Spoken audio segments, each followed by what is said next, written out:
വയനാട് മുട്ടിൽ മരമുറി കേസിൽ വനം വകുപ്പ് കസ്റ്റഡിയിലെടുത്ത മരങ്ങൾ മഴയും വെയിലും ഏറ്റു നശിക്കുന്നു. വനം വകുപ്പിന് കീഴിലെ കുപ്പാടി ഡിപ്പോയിൽ തുറസായ സ്ഥലത്താണ് 15 കോടി രൂപ വില വരുന്ന മരങ്ങൾ ഉള്ളത്.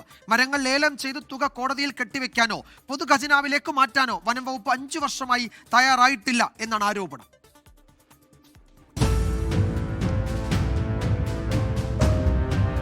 വനം വകുപ്പിന് കീഴിലെ കുപ്പാടി ഡിപ്പോയിൽ നിന്നാണ് ഈ കാഴ്ച. മുട്ടിൽ മരമുറിയിൽ പിടികൂടിയ ഈട്ടി അടക്കമുള്ള സംരക്ഷിത മരങ്ങളുടെ തടികളാണ് ഈ വിധം നശിക്കുന്നത്. 2021 മരങ്ങൾ പിടിച്ചെടുത്ത് ഡിപ്പോയിലേക്ക് മാറ്റിയത്.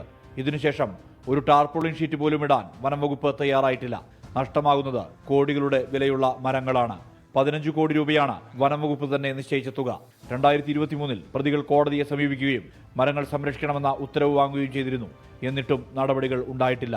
എന്താണ് മരം ലേലം ചെയ്ത് ആ പൈസ പൊതുഖജനാവിൽ സൂക്ഷിക്കുന്നതിന് സർക്കാർ നടപടി സ്പീഡാക്കാത്തത് എന്തുകൊണ്ടാണ്? വനം വകുപ്പ് എന്തുകൊണ്ട് ചെയ്യുന്നില്ല? സൗത്ത് വയനാട് DFO ചെയ്യുന്നില്ല. സൗത്ത് വയനാട് DFOയും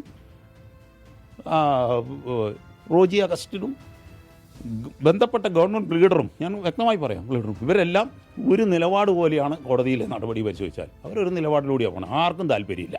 മരത്തടികൾ ലേലം ചെയ്യാനുള്ള അനുമതി തേടി കോടതിയെ സമീപിച്ചിട്ടുണ്ടെന്നാണ് വനം വകുപ്പിന്റെ നിലപാട്. കോടതിയിൽ നിന്ന് ഇക്കാര്യത്തിൽ തീർപ്പ് ലഭിച്ചിട്ടില്ലെന്നും വനം വകുപ്പ് ഉദ്യോഗസ്ഥർ വിശദീകരിക്കുന്നു. കേസ് അടുത്ത മാസം 15 വീണ്ടും പരിഗണിക്കുന്നുണ്ട്. 24 വയനാട്.